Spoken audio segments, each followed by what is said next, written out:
Hello, I'm Marites Vitug, and this is Worldview, where we take a look at global, regional, and national affairs in conversations with officials, newsmakers, and analysts. Joining us is Denys Mykhailiuk, Chargé d'Affaires of the Ukrainian Consulate in Manila. August is a significant month for Ukraine as it celebrates its 32nd anniversary of its independence and Ukrainian statehood. Welcome to the show, Mr. Mykhailiuk, and thank you for making time. Thank you for having me here. Actually, we are stationed in Malaysia, and we are the embassy of Ukraine in Malaysia, covering Philippines and Timor-Leste as well. Okay, thank you. So, Mr. Mykhailiuk is joining us from Malaysia. So, let's start off with just a very bit of history. So, in 1991, Ukraine declared its independence after nearly 70 years under Moscow's control. But the Russian President Vladimir Putin has been trying to get Ukraine back. It has been 16 months since Russia has invaded your country. Can you describe to us, give us an idea how the situation is now? Can you say that Russia is losing the war? Okay, if we are taking from the perspective of the goals of the war, Russia lost the war 2 weeks after the invasion, because the declared goals was the destruction of Ukrainian statehood and the Ukrainian nation. They were planning to have the blitzkrieg operation to regain control over the former Poland. But they were planning to fight the state, the weak army, but faced the resilience from the whole people and the whole country, fighting not only for the government, but also for the life of the beloved, for the right to be free and independent. That was the main loss of Russia. None of their goals can be achieved now. This goal will be shrinking during this year and a half of the scale war, because the war actually started in 2014 with the annexation of Crimea, but the world was blind for our cry for help and to impose some significant sanctions. But after that, February 24, 2022, there was no possibility to ignore what is going on in my country anymore. And after my people and our army showed that the resilience is very effective, and Russian so-called second best army in the world appeared to be second best in Ukraine, the world started full-scale supports, and majority of the developed world are supporting us not only morally but also with the weapons and finances. There are Rammstein format of help and support, and these countries who are members of this Rammstein format are helping us with the material help, with the training of the soldiers, and with the weapons. In General Assembly, more than 140 countries supporting Ukrainian territorial integrity and independence, and only few countries who are mostly wants to destroy the international law system and come back to the system there, the right of the force more than the rule of law, are supporting Russia. So yes, Russia is. And how do you assess the counteroffensive of Ukraine, which you started, I think, a month or so ago?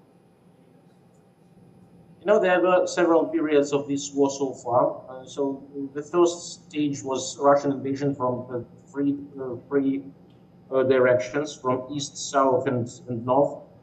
They have captured 25% of the territory of our country. The battle was on the suburbs of the capital, Kyiv, and they were bombarding all the cities all over the country. They were repelled by the Ukrainian forces. After that, the full-scale support started, and there were two offensive operations, very successful. One was the Kherson operation. They're the only regional center captured by Russians after the beginning of the war was liberated. And the second was Kharkiv operation. There lots of territories of the Kharkiv region were liberated, and the second biggest city of Ukraine were taken in out of the fire control of Russian army. Since that time, we were accumulating people and resources, and the pace was quite slow. You know, Russia is much bigger than us in terms of resources, and they had 9 months to dig deeply into the ground and to construct lots of fortifications, as well as the vast minefields. Ukraine now is the most mined land in the world, even more densely mined than Cambodia.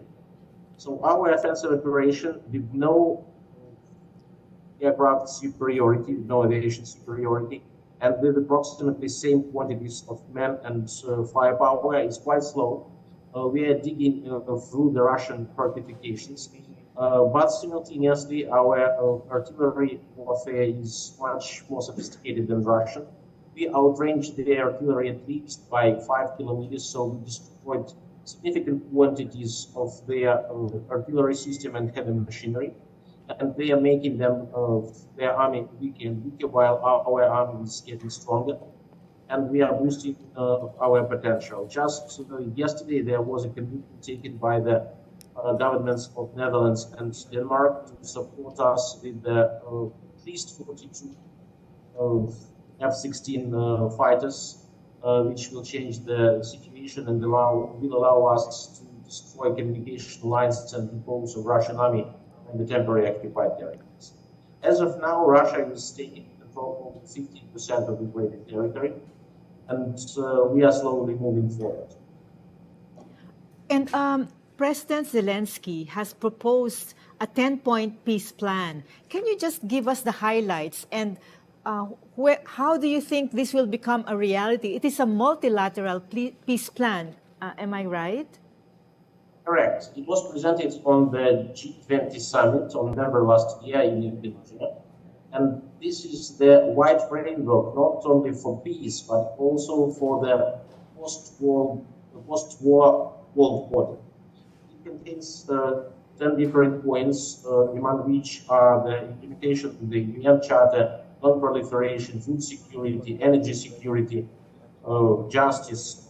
So every country in the world can join one or choose all 10 of the units of this peace plan and work together with others to form the framework for the future world order. Because the international organizations, especially the United Nations Security Council, failed during this war because Russia legally occupies the seat of one of the former states of the United Nations, the Soviet Union.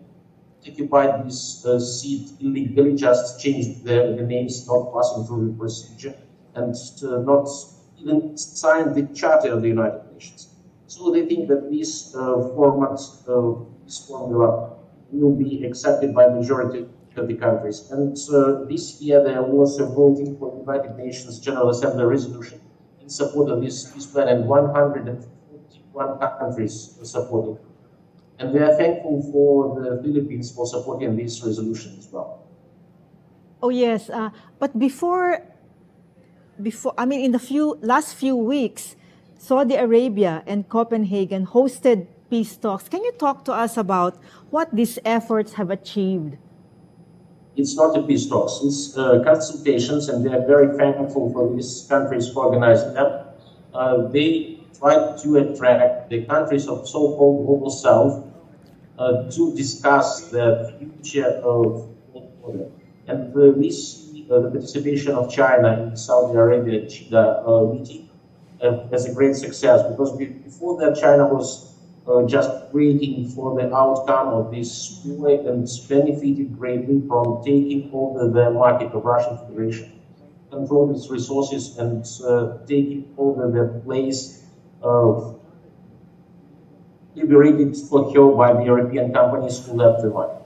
But now China is suffering greatly as well from the arrogant actions of Russian Federation. First of all, I'm talking about the breaking of the grain deal.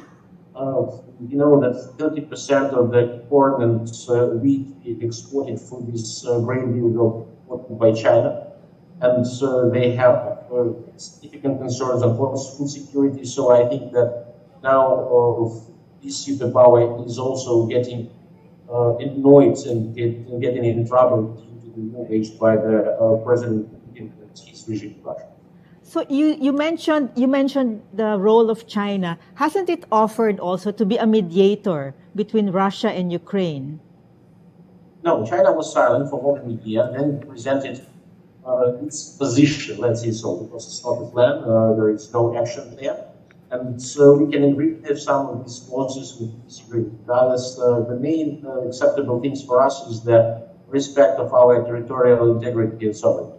So China wants to play more active role now, but it's still cautious and doesn't want to interfere into the conflict in full scale. But we think that the interfering of China and using of its influence towards pacification of Russia might be.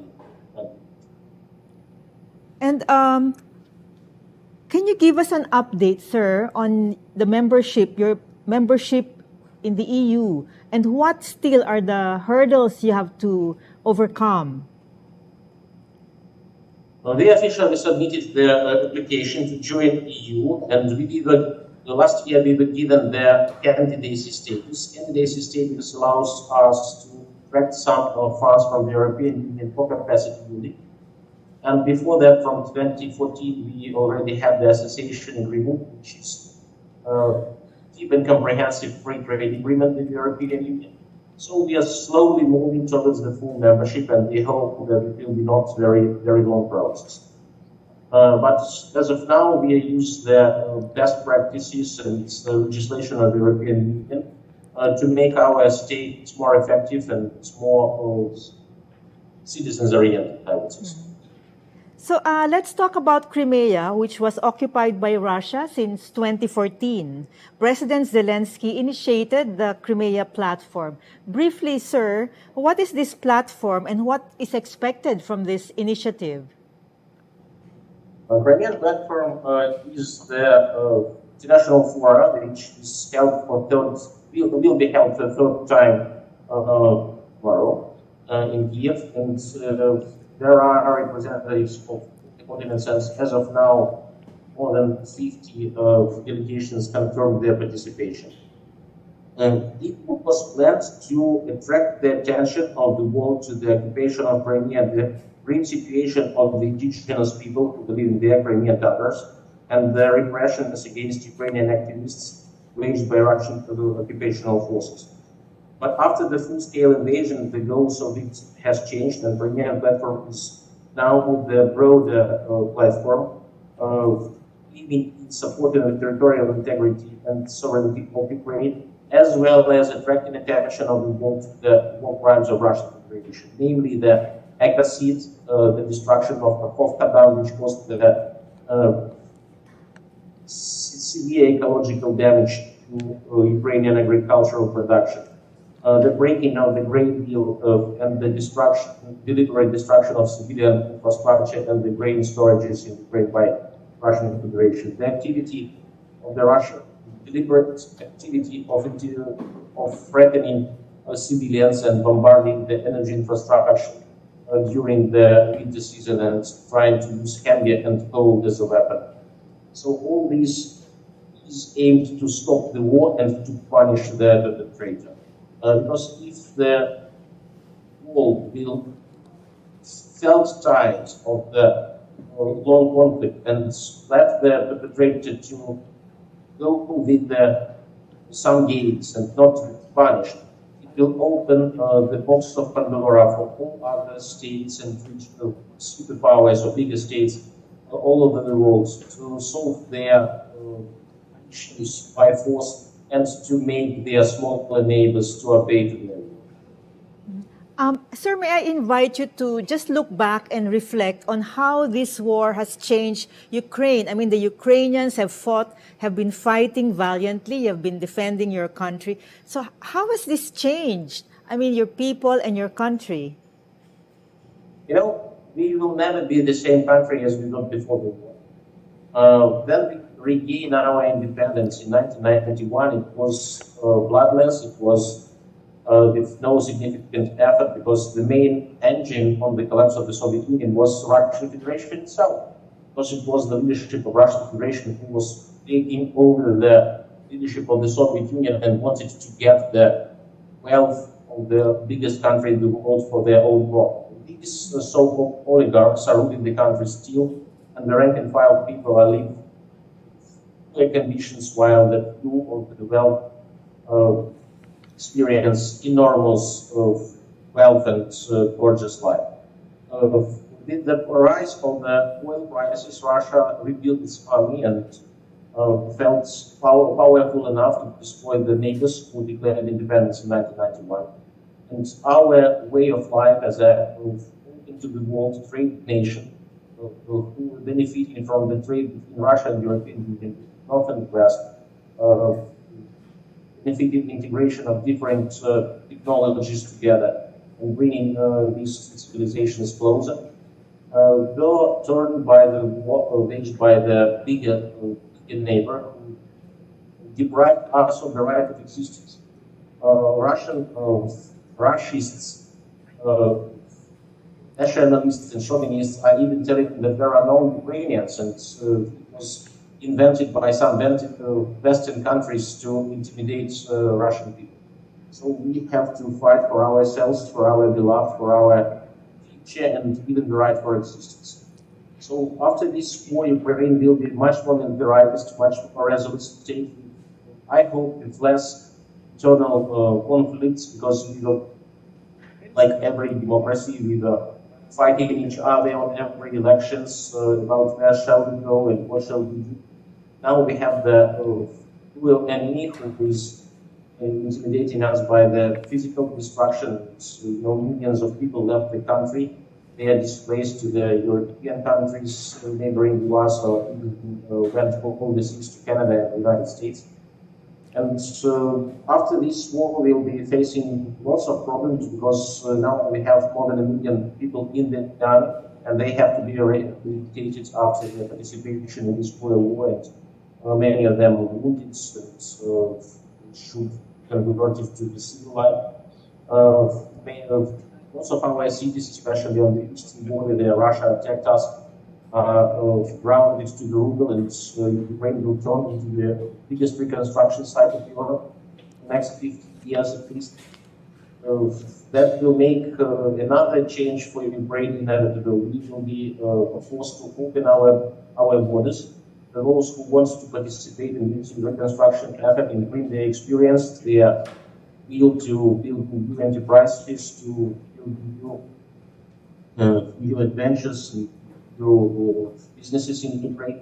So we will need more labor, more qualified labor from all over the world, and we will be never one ethnic nation or two ethnic nation anymore. We will be much more relevant.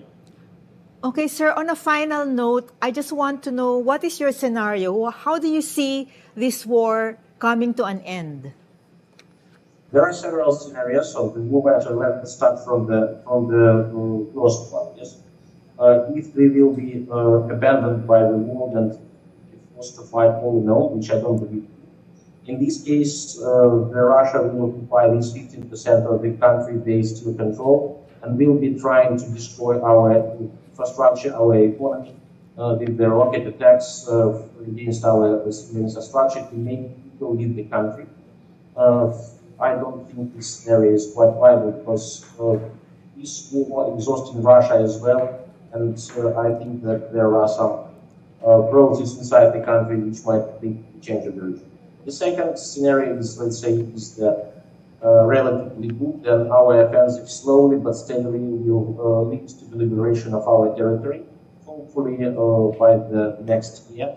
And but we will be not joining any security structure like NATO or obtaining the security guarantees from the country. So it will be we will liberate our territory, so the people will be relatively safe. But the whole country will be not in full war, and will become some analog of maybe South Korea or something like this, because even the moving enemy against our territory will not stop the war automatically. It just will move the battle line further on. And the best scenario for us is to liberate our territories, and we'll be able to join NATO, or we will get the security guarantees from the countries like European countries, the United States, Great Britain. And after that, there will be political ending of this war, and Russia will be not able to wage any war anytime soon. So this is our main goal, and this is how we see it. Yes, and of course, there will be a long phase during which Ukraine will have to recover, right, sir? Yes, definitely, and at least 50 years before the destruction of Kakhovka Dam, which was done more than a month ago, the estimate of the direct losses of Ukrainian infrastructure was 411 billion US dollars. We already held several conferences in the framework of the fast recovery plan, and we have commitments from the investors for 300 billion US dollars. This is the beginning, and we hope that more people and more investors will come to the country. We already started the reconstruction effort because the war is quite long and we cannot wait till its end. The country was divided by the government on three unequal parts. The first, the smallest one, is the temporarily occupied territories and the territories affected by the war itself. It's approximately 50% of the country. The second stripe is the supportive area. They are the only the crucial infrastructure is rebuilt, like electricity and sewage, and the rest is done only to support the army itself. And the biggest part of the country, Ukraine is quite a big country. We have 600,000 square kilometers. The biggest part of the country is relatively safe. It can be relocated to their labor and enterprises. And we already started our reconstruction, or that word is transformation, because the core goal of the Ukrainian economy was the enterprises built in the middle of the 20th century. We were one of the biggest producers of the metal, of the iron ore, as well as agricultural products. We would like to transform our economy and to make the leapfrog into the 21st century and build more service-oriented economy based on IT, on high technologies. Ukraine is one of the 6 countries capable of launching a spaceship, one of the few countries capable to build an aircraft from the beginning to the end. We are, for the war, have the capacities of building the naval vessels. They are still damaged during the war, but we showed that we can invent something unconventional like maritime drones, and we are now keeping Russian Navy at bay. New technologies. So we see lots of positive in this. Like every cloud has its silver lining, the destruction of our old enterprises reveals the place where we will build new industries with less demanding to the manpower, but more demanding for the quality. On that note, on the recovery, rehabilitation, and the silver lining, we thank you very much, Mr. Mykhailiuk, for making time for this interview. This has been Worldview with Marites Vitug. Thank you for watching.